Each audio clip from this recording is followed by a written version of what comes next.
Le mariage parfait n'existe pas. Beaucoup de jeunes sœurs, en se mariant, ont été désillusionnées et ont même brisé leur foyer à cause de ça. Non, je pensais qu'il allait faire ceci, qu'il allait être comme ça. Ma sœur, le mariage parfait n'existe pas. Voici ce qui existe. C'est ça, le fondement que tu places. C'est dans une seule phrase, c'est toujours dans le point 1. C'est le premier fondement. Le mariage parfait n'existe pas. Il n'existe que des mariages intelligents. Le mariage parfait n'existe pas. Il n'existe que des mariages intelligents. C'est-à-dire de deux personnes intelligentes. Une personne intelligente comprend quoi? Parce que certainement quelqu'un veut savoir de quoi il s'agit. Un mariage intelligent. Une personne intelligente, par exemple, elle comprend d'abord ceci. Qu'on ne brise pas son mariage pour les ordures. Non. On ne demande pas le divorce pour les ordures. Ce soir, une jeune sœur qui est déjà en train de se métamorphoser en ordure va redevenir normale. Cet amen est pourri. On ne fait pas quoi? On ne brise pas son mariage pour... Premier exemple d'ordure. Une femme mariée et puis il y a un amant, c'est-à-dire un homme avec qui elle sort, et cet homme veut déstabiliser son foyer. Monsieur, toi tu apprends que ta femme t'a trompé, tu deviens agité, tu dis tu vas quitter ta femme. Papa, cet homme-là qui amène les ordures, des poubelles dans ton mariage, il est sorti avec ta femme pendant combien de temps? Vous avez bâti 25 ans de mariage. Tu veux détruire ça à cause des ordures. Les ordures sont la saleté. Ça sent mauvais. On ne fait pas entrer ça dans ton foyer. On laisse ça dehors. Quand je dis on ne fait pas entrer ça, ça veut dire on ne permet même pas à ces ordures de pourrir ton foyer.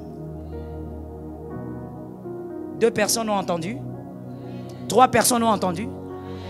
Dans le sens contraire, pareil.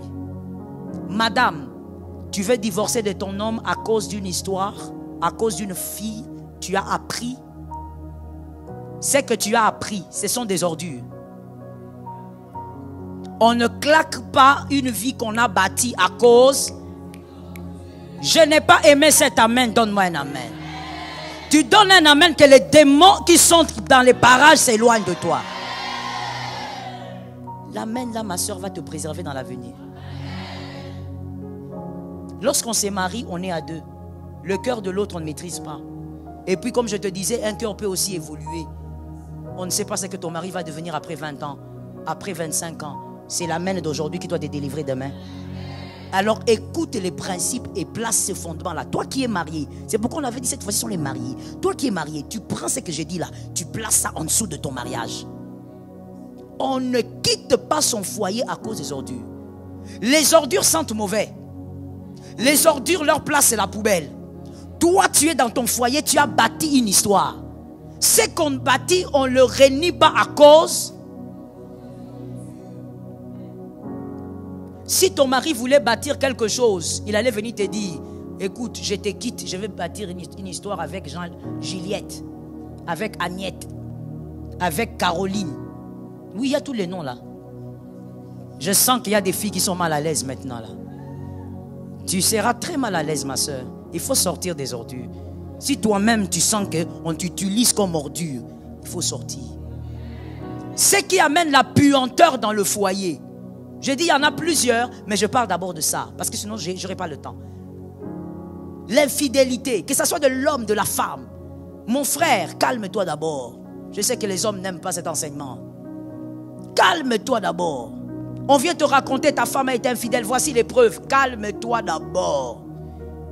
Tu dois peser que quelqu'un m'entende avec intelligence. Tu dois peser l'infidélité de ta femme ou de ton mari et peser ce que vous avez bâti. Une femme sage doit toujours avoir la balance. Une femme mariée chrétienne doit toujours avoir. Dis à quelqu'un balance. Dis à une autre balance. Tu dois avoir la balance. Arrête de vivre comme une femme moins sage dans l'église du Seigneur. Tu entends la parole de Dieu mais tu vis comme un bébé. Mais quand on te demande ton âge, tu as 38 ans. Trop vieille.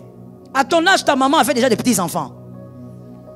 Mais toi, à 38 ans, jusqu'à aujourd'hui, tu viens me dire, maman, aujourd'hui, c'est terminé. Mon mari, on a dit, on l'a vu là-bas avec Jacqueline. On l'a vu avec Jacqueline. Il a bâti quoi avec toi? Il faut peser. Est-ce que quelqu'un m'entend? Les véritables batailles, non, je vais dire ça autrement. On n'arrive pas à avoir la victoire qui est attestée quand on est un boxeur en dehors du ring. La victoire est attestée quand on est un boxeur sûr. Reste dans le ring. Cet amen est bizarre. J'ai compris. Non, regarde ce que j'ai compris. J'ai compris qu'ici, il y a beaucoup de filles qui sont déjà devenues ordures. Ah, je choque, hein? C'est comme ça que je suis. C'est ça le ministère que j'ai. Moi, j'ai le ministère de la vérité. Tu veux que je dise des mensonges? Que je vienne avec mon carnet commencer à te dire des choses qu'on te dit d'habitude qui te caressent? Non, ma soeur. Tu es une ordure, il faut sortir de là. Ce qui amène la mauvaise odeur dans le foyer. Tu ne peux pas permettre que ton mariage subisse cela. Je suis en train de t'expliquer tout doucement, j'évolue, écoute bien. Ne permets pas que les ordures détruisent ton foyer. Pèse. Sois une femme intelligente, calmos. Ton agitation depuis que tu as 12 ans jusqu'à aujourd'hui. Quand on grandit en âge, on grandit aussi en maturité. Il y a aussi des attitudes, ça tombe. Comme on dit, cola, non? Cola. Grandis. Ça veut dire que quand tu étais 17 ans, là, tu étais chaude, Kobunda, tout ça. Mais quand tu grandis 25 ans, maintenant tu commences un peu à réfléchir. Celui qui est venu te raconter d'abord qu'il a vu ton mari, il veut quoi? Il faut d'abord lui demander, frère, tu veux quoi? Ma copine, ma meilleure amie, tu veux quoi?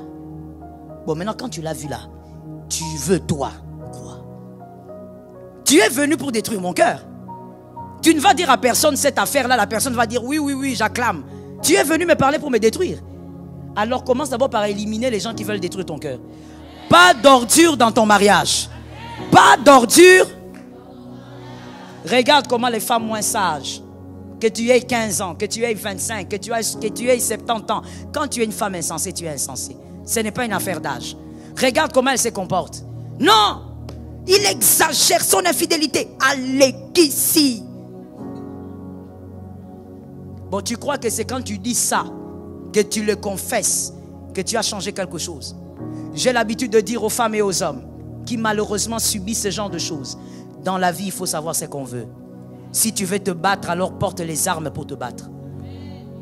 Quand je dis te battre, ça veut dire te battre pour garder ton foyer. C'est pas te battre avec... Toi-même, tu as complété. Il faut savoir ce qu'on veut dans la vie. Si tu veux commencer à criailler comme une petite poule sans force, c'est comme tu veux. Mais si tu veux garder ce que tu bâtis, parce qu'une femme, on dit, elle bâtit. Le plan de la femme, c'est de bâtir. Quand tu as bâti, ma soeur, que cette prophétie tombe sur une femme mariée. Quand tu as bâti ton foyer, ce n'est pas seulement maison, quoi. Mais tu bâtis aussi pour que tes filles aient la référence d'un père. Que tes fils aient la référence d'un père. Et toi-même, quand tu le regardes, on vient de te raconter qu'il était avec Jacqueline là-bas. Tu rentres à la maison, tu le regardes. Dans ton âme, tu dis, tu vas rester là. Tu ne bougeras pas. Mes filles auront une référence de père. Mes fils auront une référence de père. Tout ça, c'est bâtir. Demande à un garçon qui n'a pas grandi avec son père. Il te dira ce que ça fait. Demande. Peut-être que toi, tu as eu la grâce. Tu ne comprends pas. Tu crois que comme ça, en battant de l'œil, comme ça, tu peux claquer ton foyer. Demande à une fille qui a grandi sans père ce que ça fait. Manquer cette référence. Quand tu bâtis tout ça là, ma soeur, que personne ne vienne te déstabiliser à cause d'une affaire extérieure. Pèse ce que tu bâtis et pèse aussi quoi? L'infidélité. Elle est là comme ça, elle t'envoie un texto. Ça fait 4 ans que je suis avec ton mari. 4 ans? Mais toi tu es avec lui depuis 10 ans. De quoi elle parle? Est-ce que quelqu'un m'entend très bien? Et d'ailleurs, je vais te dire une chose. Voilà pourquoi une femme mariée qui vit ces genres de tromperie doit apprendre à se maîtriser dans une certaine dimension. Parce que, écoute-moi très bien, dans ce genre de cas, la personne qui parle beaucoup, c'est la personne qui sent qu'elle est en train de perdre les armes. C'est la personne qui sent qu'elle est en train de perdre la place. Quand tu vois une femme extérieure commencer à beaucoup parler, ce n'est même pas une femme extérieure, c'est une copine, c'est une voleuse. On va l'appeler voleuse. Quand tu vois une voleuse commencer à trop parler, la vérité c'est qu'elle commence à perdre de l'espace. Alors toi tu te calmes, c'est toi qui bâtis.